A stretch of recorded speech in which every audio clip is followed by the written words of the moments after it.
Shame is not an emotion, it is a social execution.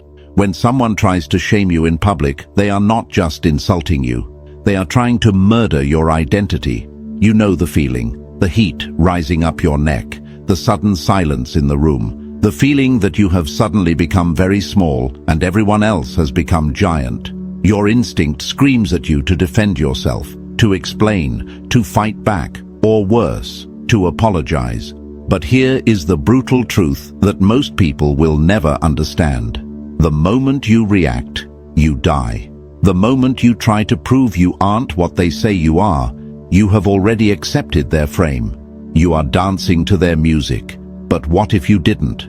What if there was a way to take that burning, heavy energy of shame and, with a single psychological shift, turn it back on them? Not by shouting, not by arguing, but by doing something so counterintuitive, so surgically precise, that it leaves them exposed, terrified, and wishing they had never opened their mouth. There is a method to this, a dark art of psychological reversal used by Machiavellian leaders for centuries.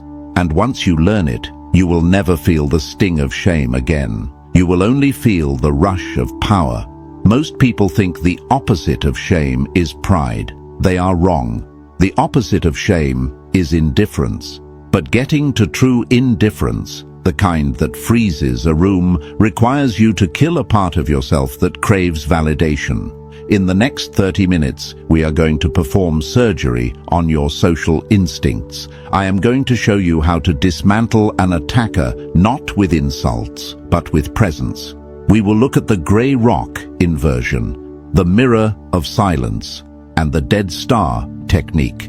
By the end of this video, you won't just know how to handle disrespect, you will crave it, because you will see it for what it really is, an opportunity to display dominance. But be warned, this knowledge is not for the kind-hearted, it is for the strategic. Once you see the strings, you can never go back to being a puppet. Phase 1, the anatomy of the kill.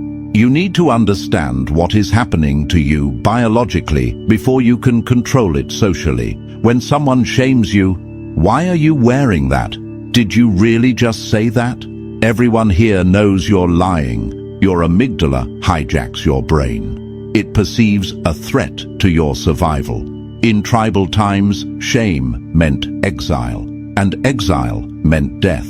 So your body prepares to fight or flee. This is where you lose. Because in the modern social hierarchy, the person who is reacting is the person who is losing. The shamer knows this. They are banking on your biology. They want you to get angry. They want you to stutter. They want you to look at the floor. They are the director of a play, and they have just cast you as the fool. If you follow your instinct, you play the role perfectly. The Machiavellian mind does not follow instinct. It overrides it. The first step to destroying a shamer is to realize that their attack has nothing to do with you.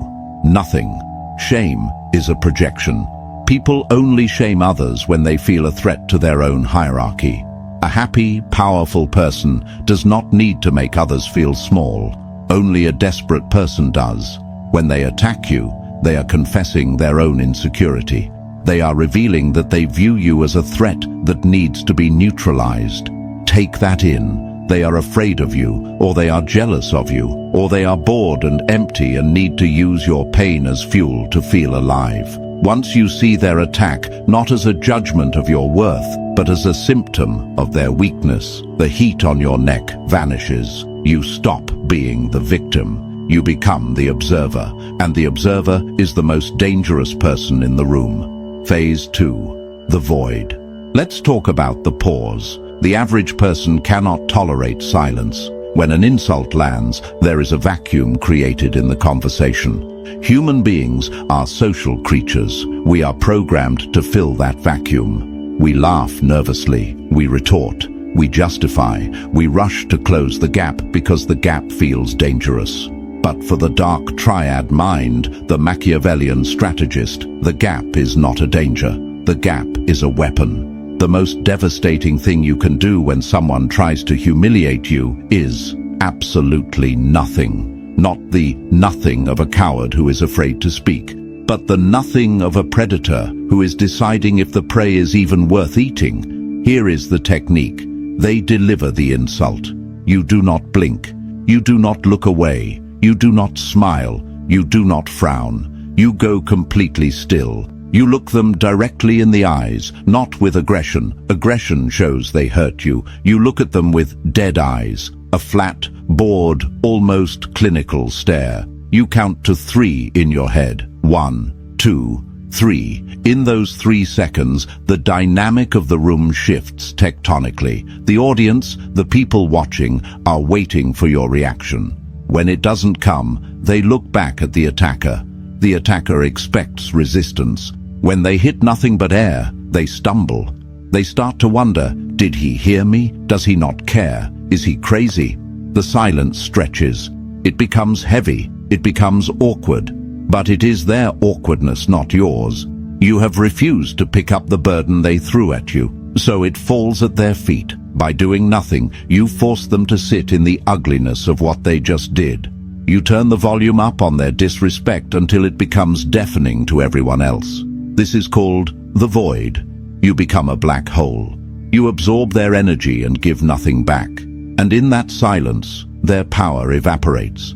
They might try to fill it.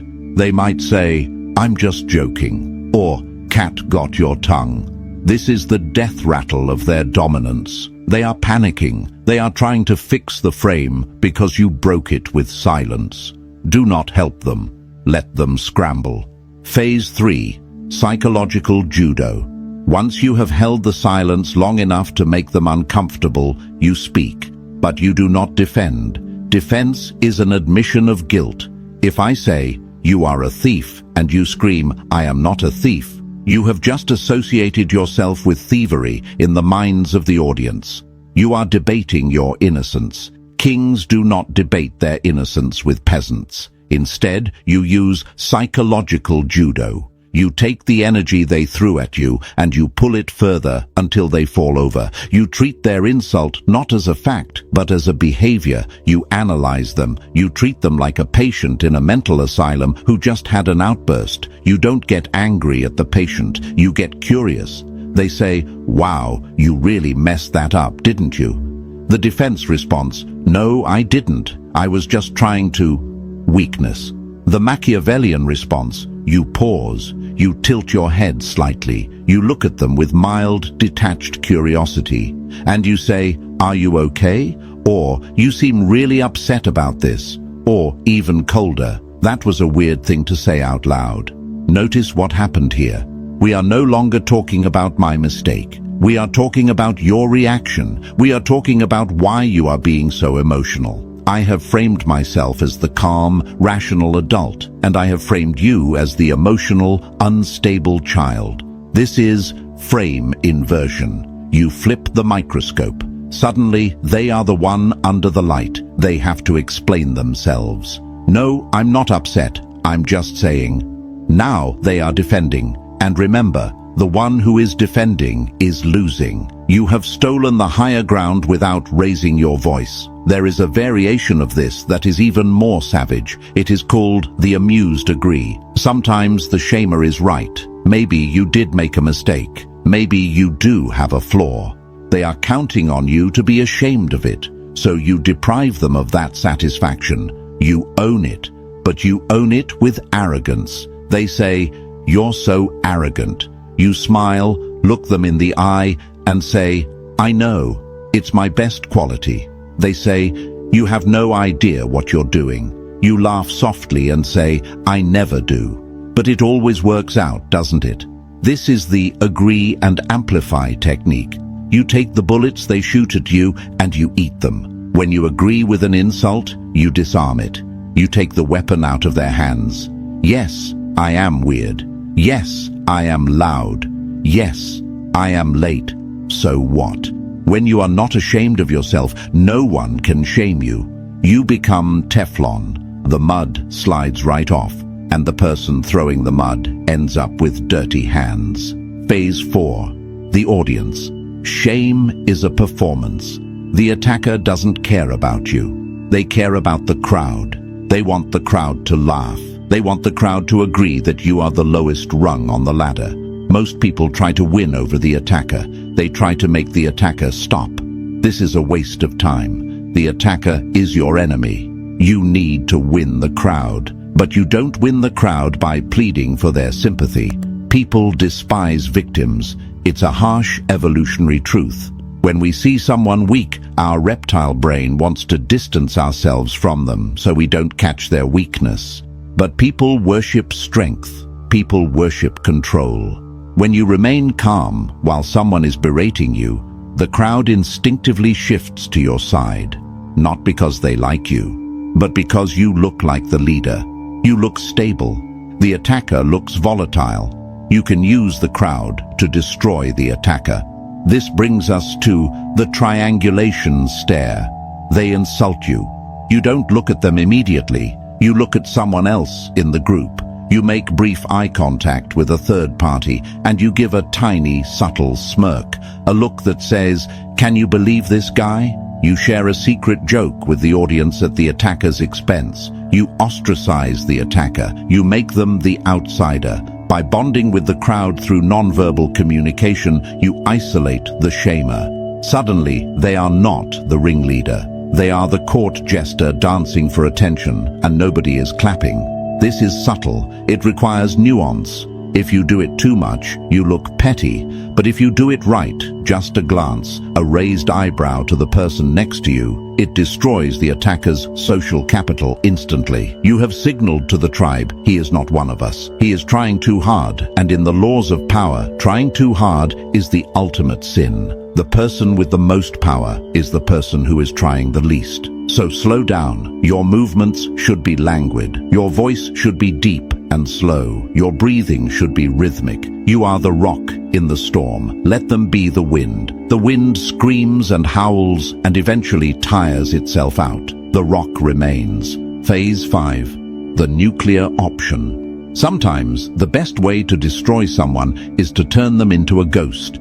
There are people who thrive on negative attention. If you fight them, they win. If you play psychological judo, they enjoy the game. They are energy vampires. They want a reaction, any reaction. For these people, you use the nuclear option. You delete them from reality. They speak, and you continue what you were doing as if a breeze just blew through the window. You don't look at them. You don't pause. You don't flinch. You turn your back to them and speak to someone else.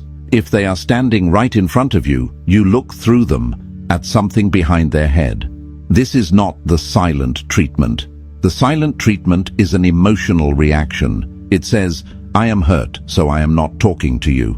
This is active non-existence. It says, "You are so beneath my notice that my brain does not even register you as a biological entity." This triggers a deep primal panic in the attacker. Being ignored is biologically more painful than being attacked. Attack acknowledges existence. Indifference denies it. They will escalate. They will get louder. They will say more hurtful things. Let them. The louder they get, while you remain oblivious, the crazier they look. They will burn themselves alive in the fire of their own desperation. And you are just sipping your coffee, discussing the weather, completely unbothered. This is the ultimate dominance. It is the dominance of the mountain over the ant. The ant can bite the mountain all day. The mountain does not care. But to do this, you must truly believe in your own value. You must believe that their opinion is as irrelevant as the buzzing of a fly. This brings us to the philosophical core of this strategy. Phase 6. The internal fortress techniques are useless if your soul is fragile. You can learn the stares, the pauses, the witty comebacks, but if you are trembling inside, they will smell it. Micro-expressions never lie. To truly destroy anyone who shames you, you must destroy the part of you that feels shame.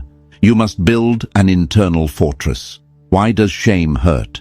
Because you have given them the keys to your self-worth. You are letting an outsider, someone who doesn't know your history, your struggles, your potential, audit your value. Why? Why do you trust their judgment more than your own? Machiavelli wrote about virtù, not virtue in the moral sense, but prowess, strength, capability. A man of virtù relies on himself. He knows what he is. If you know you are strong and someone calls you weak, it is not painful. It is funny. It is like someone calling a lion a mouse. The lion does not get offended. The lion knows it is a lion. You need to reach a point of self-knowledge that is so concrete, so solidified, that external inputs bounce off. This requires shadow work.